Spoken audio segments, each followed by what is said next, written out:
बिस्मिल्लाहिर्रहमानिर्रहीम। अस्सलाम वालेकुम। मैं हूं करामत मुगल और आप देख रहे हैं Saeed Baloch official YouTube channel. मेरे साथ हैं सईद बलोच साहब, सीनियर जर्नलिस्ट हैं, सुप्रीम कोर्ट कवर करते हैं। सईद बलोच साहब, एतजाज़ अहसन साहब ने दूसरी मरतबा अदालत उज़्मा का दरवाज़ा खटखटाया है कि इस मुल्क में हमारे अपने शहरी जबरी तौर पर लापता किए जा रहे हैं, गुमशुदा किए जा रहे हैं। काइंडली प्लीज़ उनकी तरफ देखें। काजी साहब, आप तो ह्यूमन राइट्स के चैम्पियन हैं, आपका बड़ा डंका बजता था कि आप मुहाफ़िज़ हैं इस मुल्क में इंसानी हकूक़ के।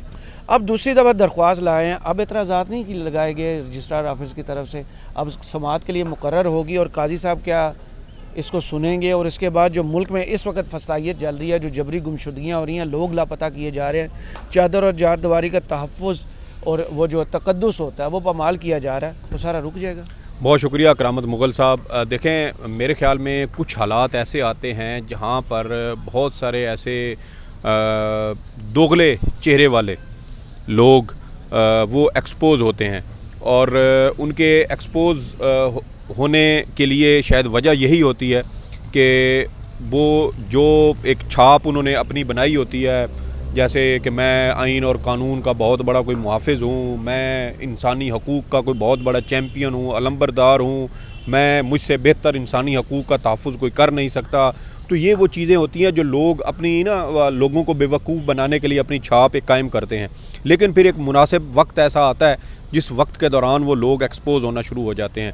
हम मौजूदा चीफ़ जस्टिस साहब को देखें तो उन्होंने भी अपनी इसी तरह की एक छाप बनाई थी और वो हर वक्त कहते थे जी कि आइन कानून पर अमल होना चाहिए, आइन कानून पर अमल होना चाहिए। बुनियादी इंसानी हकूक़ का एक पूरा चैप्टर है आइन के अंदर और बुनियादी इंसानी हकूक़ के का तहफ़्फ़ुज़ हर सूरत में होना चाहिए, आवाम को नज़रअंदाज नहीं करना है। बड़ी हमने उनकी ये इस तरह की जो आइडियल किस्म की गुफ्तगू है, बयानात हैं, वो हमने माजी करीब में, माजी बईद में हमने सुने।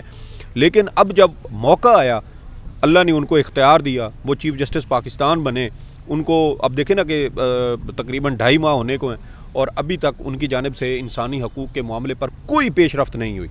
और आप देखें कि सिर्फ हम तो चलें जी उनके नाक़िद हैं, उनके ऊपर तनकीद करते रहते हैं, जो उनके फ़ैन क्लब के भी लोग थे ना सर, वो भी अब इस बात की वजह से उन पर तनकीद करते हैं कि कम अज़ कम जो ख़वातीन सियासी वर्कर्स के साथ इस मुल्क में जो कुछ हो रहा है, कम अज़ कम काजी साहब को उसके ऊपर तो कोई नोटिस लेना चाहिए था, कोई अमल करना चाहिए था। लेकिन काजी साहब उसके ऊपर भी खामोश है। और मेरी अपनी एक ज़ाती राय या ऑब्जर्वेशन आप उसको कह लें, वो यही है कि काजी साहब इमरान ख़ान की वजह से PTI के साथ किसी भी किस्म का कोई भी जो इंसाफ वाला मामला है वो करने को तैयार नज़र नहीं आते। काजी साहब शायद ये समझते हैं कि इमरान ख़ान वो शख्स है जिसने मेरे ख़िलाफ़ सदारती रेफरेंस भिजवाया था, इसलिए इसकी सियासी जमात के साथ जो कुछ भी हो रहा है वो बिल्कुल ठीक हो रहा है और वो होना चाहिए। ये एक वाज़ेह तासुर उनकी अब तक की जो कंडक्ट है उनका, उससे हमें ये नज़र आता है। मेरी ज़ाती ये ऑब्ज़र्वेशन है कि मैं ये महसूस कर रहा हूँ कि शायद वो इस एंगल से सोच रहे हैं। फिर जो कुछ अब ये हो रहा है, अब पिछले 2-3 मुकदमात आप उठा के देख लें, जिस तरीके से उसमें फ़ैसले दिए गए हैं। बैरिया टाउन वाला आप देख लें, उसमें वो दरमियान में 190 मिलियन को लेके आ गए क्योंकि वो अल्टीमेटली अलकादर ट्रस्ट वाला मामले के साथ फैसले किए। मैं यही कह रहा हूँ, तो आप जितना भी बुरा चाहें किसी का, लेकिन जो अच्छा होना होता है वो हो के रहता है, बिल्कुल हो के रहता है। और यही मैं बात कर रहा था कि कुछ लोग ब्लेसिंग इन डिस्गाइज और कुछ लोग सिर्फ इन मखसूस हालात में आके वो एक्सपोज हुए हैं आवाम के सामने और वक्त ने उनको जो है ना वो आवाम के सामने ला के नंगा किया है। और दूसरी जानिब आप देखें कि बुनियादी इंसानी हकूक़ का ही मामला है, जबरी गुमशुदगियाँ हैं, सीनियर सियासतदान साबिक़ वफाकी वज़रा को उठाया जाता है, लापता कर दिया जाता है, फिर उनके ऊपर तशद्दुद करने की ख़बरें आती हैं। फिर आप देखें कि अभी जब बैरिया टाउन वो फैज़ाबाद धरना केस की गुज़श्ता समाअत हुई है, शेख रशीद साहब सुप्रीम कोर्ट में आए तो वहाँ पर तो उन्होंने एक बार ये एतराफ़ भी कर लिया कि मेरे ऊपर तशद्दुद किया गया, बाद में उससे ही पलट गए। जी नहीं, पलट नहीं गए, असल में खबर वही थी। शेख साहब मेरे ख्याल में बहुत मंजे हुए सियासतदान हैं, उन्होंने खबर दी, वो बाद में दबाव में आके वी न्यूज़ से हटा दी गई, वो एक अलग कहानी है, लेकिन खबर वही थी जो चल गई थी और पूरे पाकिस्तान में उसके ऊपर वो डंडोरा पिट गया था। बाद में आप जो मर्जियाँ करते रहें, डिलीट करवाएं, तरदीदें करवाएं, ये सब कुछ करें, वो आप हो गई जो कुछ होना था। सही। तो दूसरा आप ये देखें कि शेख रशीद साहब का मामला, फ़ारूक हबीब का मामला, उस्मान डार का मामला, सदाकत अब्बासी का मामला, इमरान रियाज साहब का मामला, अरशद शरीफ साहब का मामला, फिर आप देखें कि आज़म खान ग्रेड 22 के अफीसर हैं, मोहम्मद खान भट्टी ग्रेड 22 के अफीसर हैं। इन दोनों सरकारी अफसरान को अगवा किया गया, एक को सिंध से अगवा कर लिया गया, दूसरे को यहाँ इस्लामाबाद से अगवा कर लिया गया। दोनों अचानक कुछ वक्त के बाद रियासती इदारों की तहवील से निकलते हैं।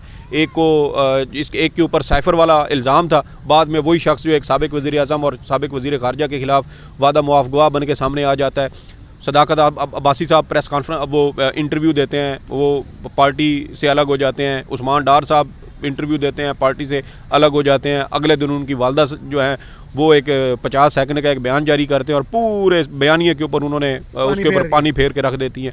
तो ये सारी चीज़ें, साफ़ियों का अगवा हो जाना, उन पर तशद्दुद करना। इमरान रियाज साहब को 4.5 माह लापता रखा गया और फिर जब वो उनकी रिहाई हुई तो आज देखें तकरीबन कोई 2 माह हो रहे हैं उनको रिहा हुए, लेकिन अभी तक वो संभल नहीं पाए, अभी तक वो बोलने के काबिल नहीं है, अभी तक उनकी ज़बान के अंदर लग़ज़िश लुकनत मौजूद है, वो ठीक से बोल नहीं पाते, उस फ़्लो से नहीं बोल पाते। तो यही वो सारा तशद्दुद है जो उनके ऊपर दौरान हिरासत किया गया। किसने उठाया? जेल के अंदर से उनको लापता कर दिया गया। अभी कल चंद रोज़ पहले की खबर है, अमजद नियाज़ी साहब, उनको पुलिस में उन्होंने पुलिस के सामने सरेंडर किया। बाद में पता चला कि पुलिस के अंदर से उनको थाने से ले जाते हैं, तशद्दुद करते हैं और अगले दिन फिर सुबह छोड़ जाते हैं। आप देखें कि साबिक़ वज़ीर आज़म इमरान खान के साबिक़ मुशीर शहबाज गिल साहब के साथ यही होता था।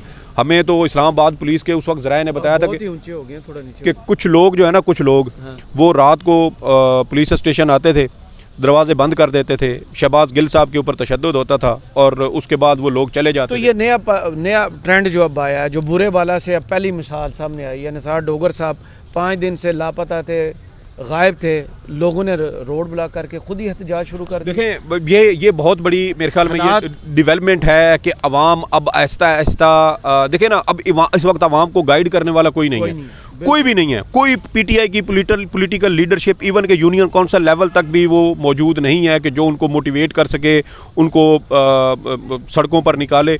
ये वो जनरल पब्लिक है जो अपने सियासी शऊर की वजह से, अपनी सूझबूझ की वजह से अब वो एहतजाज करने पर निकले हैं। फिर आप देखें कि बूरे वाला में तो जो वहाँ की डिस्ट्रिक्ट बार थी, उनकी जानब से बाकायदा एक प्रेस रिलीज़ जारी की गई और एहतजाज की कॉल दी गई, कोर्ट्स बंद की गई, एहतजाज किया गया। तो इस वजह से आप देखें कि बुकला भी आहिस्ता आहिस्ता जो है वो इस चीज़ में एक्टिव हो रहे हैं। दूसरी जानिब इमरान खान साहब ये कह रहे हैं कि आइंदा आम इंतखाबात में हम जो टिकटों की अक्सरियत है वो हम अपने बुकला को देंगे।